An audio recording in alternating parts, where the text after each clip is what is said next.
and welcome back. As you can see, I have written Druid up on the wall. I had to finish it off with normal stone. I would apologise, but I'm not sorry. uh, Now, I'm not going to be able to get any more dungeon rock for until I bounce in another dungeon, but that's not likely, let's be honest. As you can see, I'm using up an awful lot of wood here. Luckily, tempered wood gives you quite a good supply, but it's still a bit, it's a bit of a surprise. Oh, goodness. Now, I said a few minutes ago I've been playing Pokemon Black and White. Now, there's going to be some spoilers here. Well, there won't be any story spoilers, just talking about a Pokemon or two that I've caught. You're given two fossils in the new game, just like any of the other games. But I chose Archon, which is a kind of like... It's a cross between a pterosaur and a bird, I'm guessing. Someone will call me out on my dinosaur knowledge, I'm sure. Well, they're pterosaurs, not dinosaurs, but you know what I mean. There's always someone out there. If you ever mention anything to do with like prehistoric times, there's always one person out there who has to call you out on your facts. You know, there's always someone who's into it. I was into it as a child too. It was my thing when I was younger. Dinosaurs was my thing, but yeah, I've kind of fallen out of love with that recently. But Archon is a kind of, it's an Archaeopteryx is what it is, I'm guessing, but it is fantastic. It's one of the main Pokemon I've been using on the adventure now, and wow, it's basically like a more powerful version of Aerodactyl, only with weaker defenses.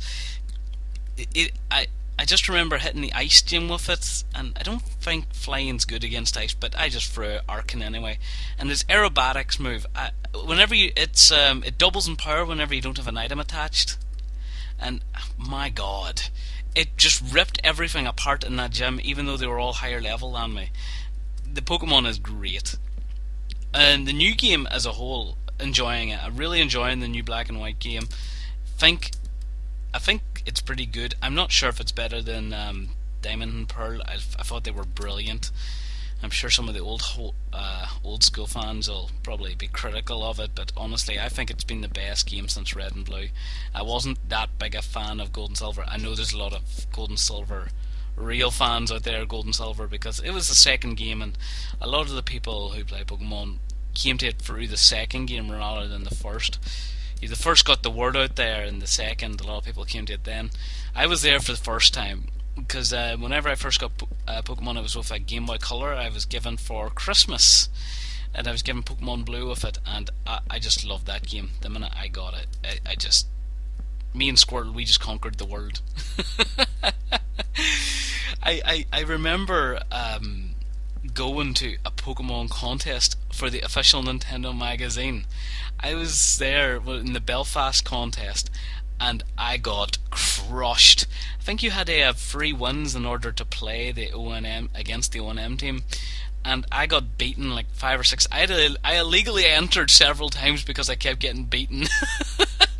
Because I was rubbish at that time. I just, I wasn't used to that sort of battling.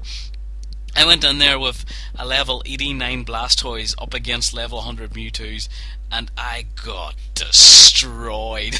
It was bad. It was really kind of embarrassing because I'd have to got my parents to drive me the whole way to Belfast. I'd pestered them just to get me to go to Belfast just so I could enter this gaming contest, and I was destroyed, and I was so disappointed. I didn't get to meet the O&M team either because of that, because you had to win 3 rounds to meet them and play against them, and oh god, I was devastated.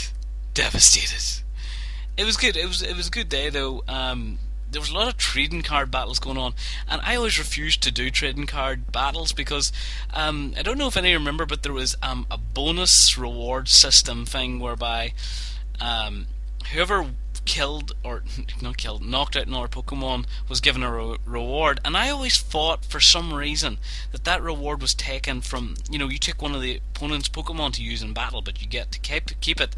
That's what I thought it was, but it turns out you just get one of your own Pokemon to use as the reward. Basically, you extend your hand a little bit. I did not know this at the time, and I didn't want to take part in case I lost one of my good Pokemon.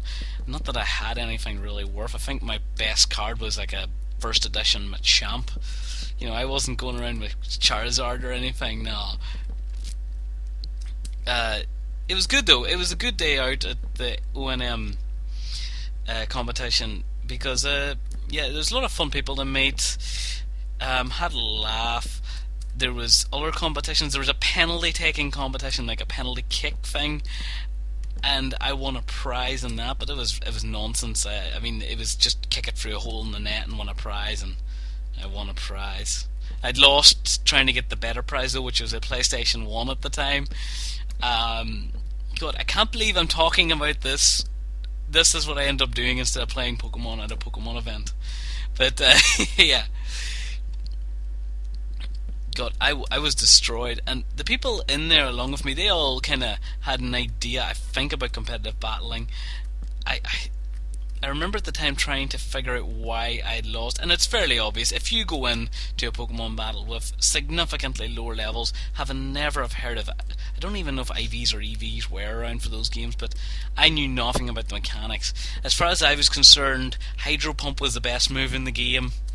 And yeah, that shows what I knew about Pokemon at that time. But loving the new game, can't wait to actually get through it and finish it so I can get on to the competitive battling side of it. And back to Minecraft. I have completed this room. Now the next room up, I think for the next room I'm going to make some sort of glass roof. So, these stairs started out here. I'm not quite sure how to go for the next set of stairs, you see. Okay, I might start it here. 2 stairs. 1.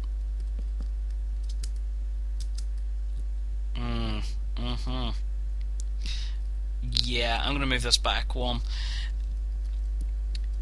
It probably doesn't look like much, but to get the staircase done right like I've done it before, you kind of need a bit of room, and I don't want to take up too much of the space itself because I want to make this room nice and open to the roof.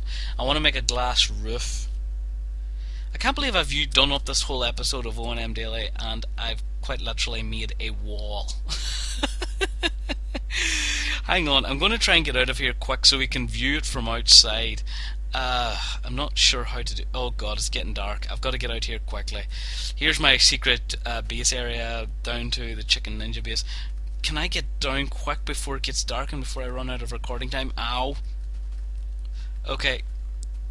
Run. There we go. Okay, we got to run back. Whew. This has been a boring episode of O&M Daily, but I'll try and bring you another one next week. There we go, Druid up there. It doesn't look as good because of the grey bit at the end, but you can see it. For the next episode, I'm going to build the next stage for you. It's probably boring seeing me build things. So the next stage, I'm going to make it a huge glass stage, high up into the air. And then for the episode after that, I'll show you my old world, and then will be the final episode after that. So, if O&M Daily's still alive by then. So, I'll see you. Druid, over and out. Have a nice week.